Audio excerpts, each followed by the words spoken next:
il y a la musique où ils ont fait partie aussi de la culture, une partie de la culture et tout. Pour le phénomène combattant aujourd'hui, apport nango, surtout pour le cannabis, l'écriture n'a eu au monde yango ndengeni.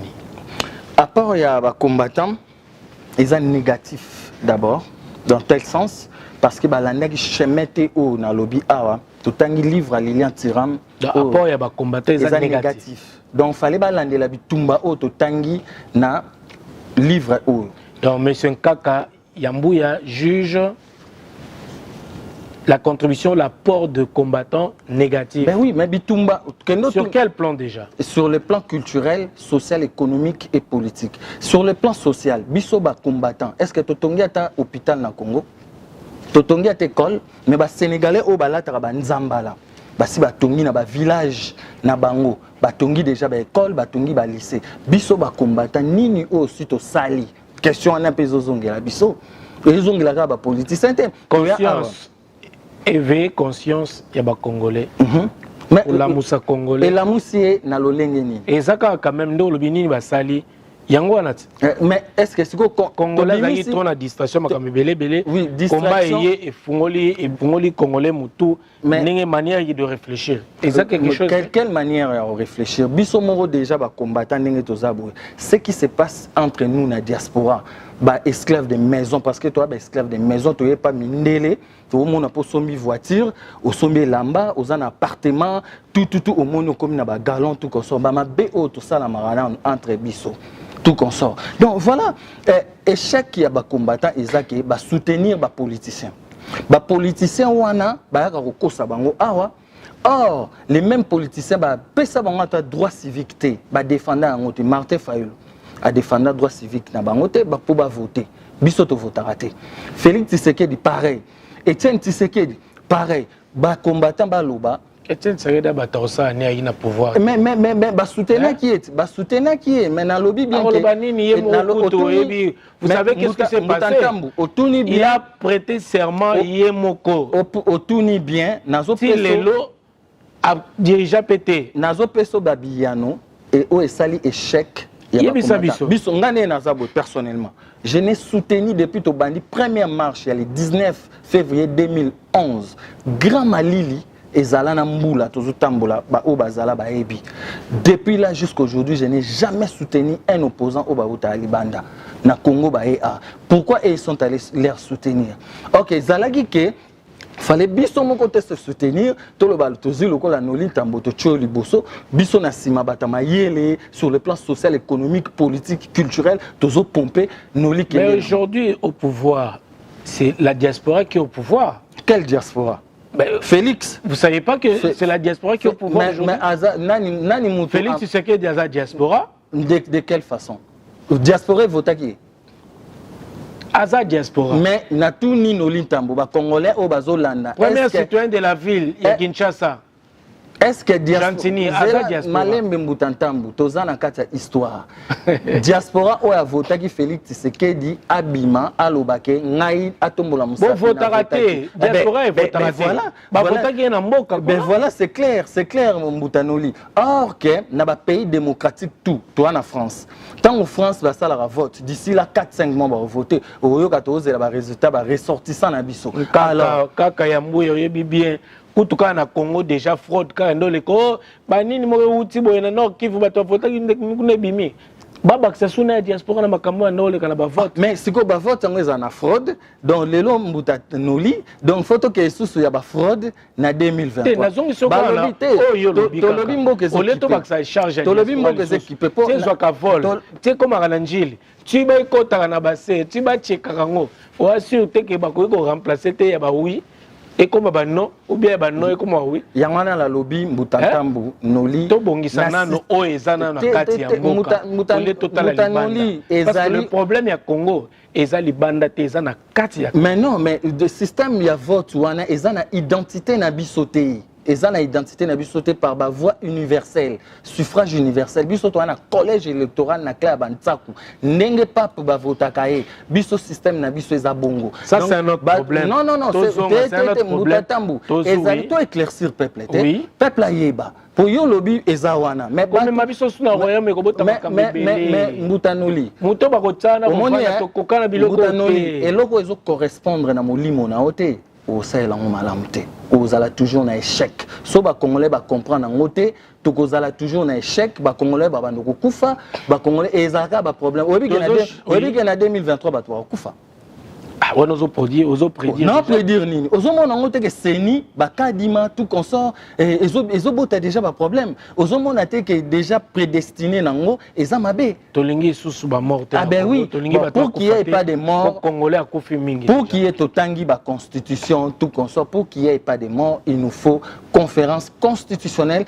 Félix Tshisekedi dans la conférence constitutionnelle wana au Mobutu Sengaki au biso déjà toché projet wana to kotsa kango malheureusement to zuna nous réponse té donc soto komi wana té biso to lobi MSK 2023 to za na mboka pour to sala biso to za implanter tina mboka to côté les melabe élection wana et kozala té donc mouvement ba combattant pour na yo isa échec cuisson négative on comprendre.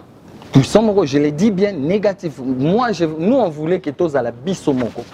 Et j'ai dit, ceux qui sont à côté de bisomoko, sans opposant, on allait beaucoup plus réussir. Et na tout une question dans le bini to salité. Bah oui, d'accord. Rapport na yozo nié pe na tota catégoriquement la musique. Il y a na koko oui, to ebi que musique na biso beba. Naza ngana écrivain noni. Naza na beaucoup na nga awa.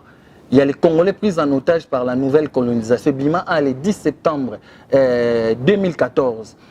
Bima a édit livre. Voilà, Congo avec K. Son afongoli na page 184. S'il te plaît, Moutanoli, pour Oyo Kamarambo Onakoma, na page 184, livre yango.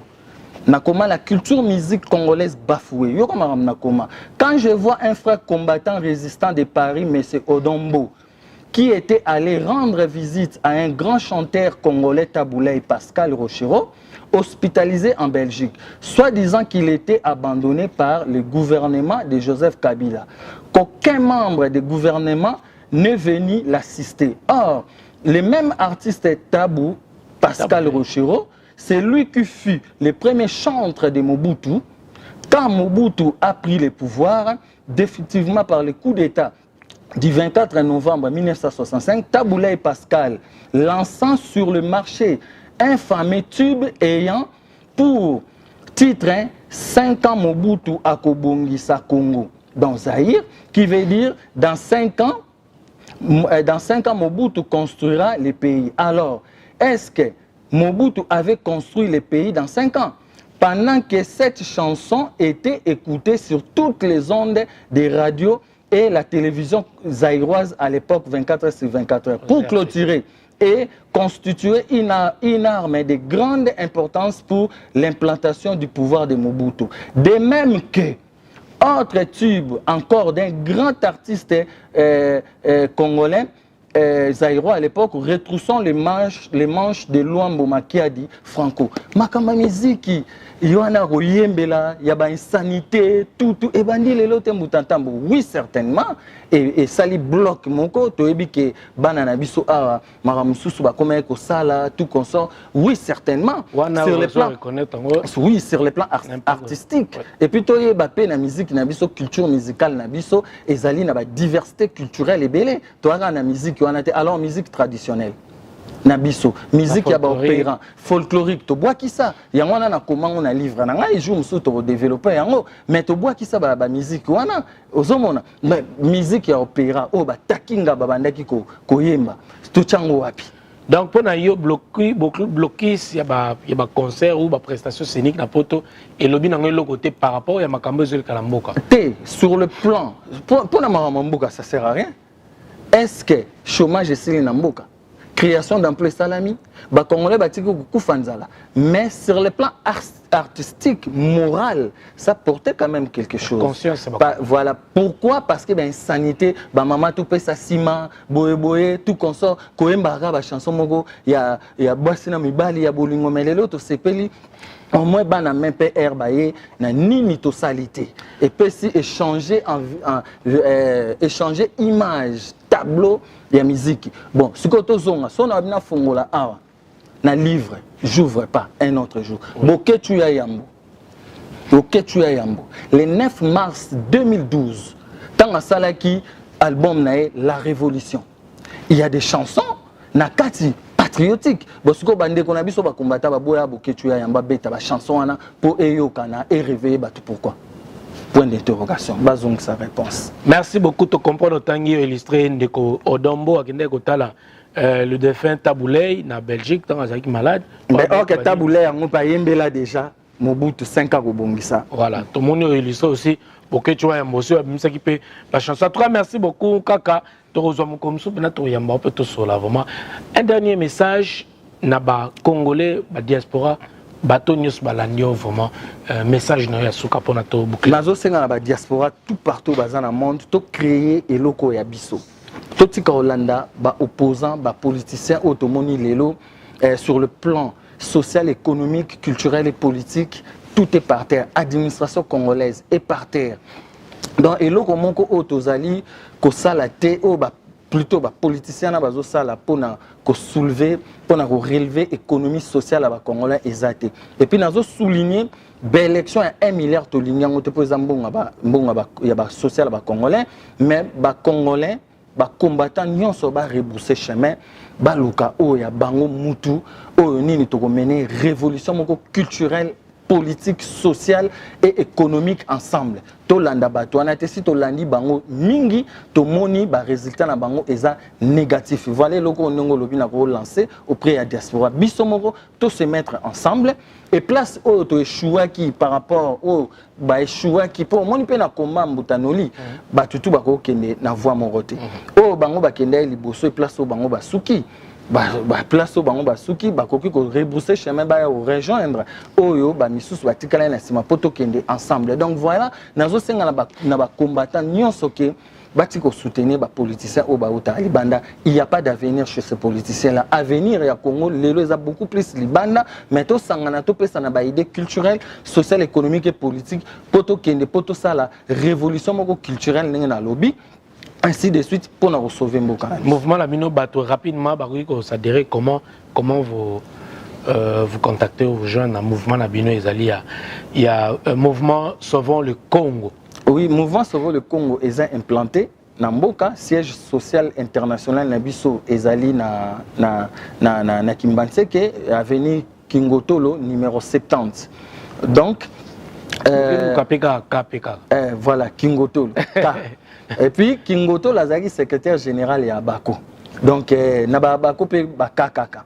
Donc le 24 avril 2019 tout ça qui sorti officiel ba image ezali ba komona o ba ni ba s'adhérer ba ko s'adhérer o ba linga ba contacter biso Torotia image la souka ba otala yango ya sortie officielle na ville. Il y a pas de souci Mbutata. En tout cas bande kototondi bino botondi merci à la réalisation de Aristote Mbonda azoko réaliser émission oyo en tout cas ba émission ya boya histoire ya mboka na biso bo partager yango et kende partout ba comme message c'est vraiment très important et puis bateau boza pour ou contre si vous voulez na kozonga lisusu na Congo ya avec ka ya Royaume Congo beaucoup ça pe na ba commentaire na bino également et puis bande ko ba kozwata ko tanga yango et puis tokoyeba toujours pour que tout le cas évolution ou bien avancement ya mboka na biso la République démocratique du Congo. C'était là votre Nolita Moulessage dans votre émission News. En tout cas totondi bino botondi depuis tokutani mbala ya sima boza na bakimi ya mandako. Merci. www.congotopnews.com. Ok, c'est le Prince Dodge. Grosse dédicace et grosse force à Nolita Moulessage, journaliste numéro 1. On est ensemble comme jamais. Les choses se passent. Oh. Noli le sage, Noli, journaliste numéro 1, on a tout kin. C'est Maître Gims. Voilà,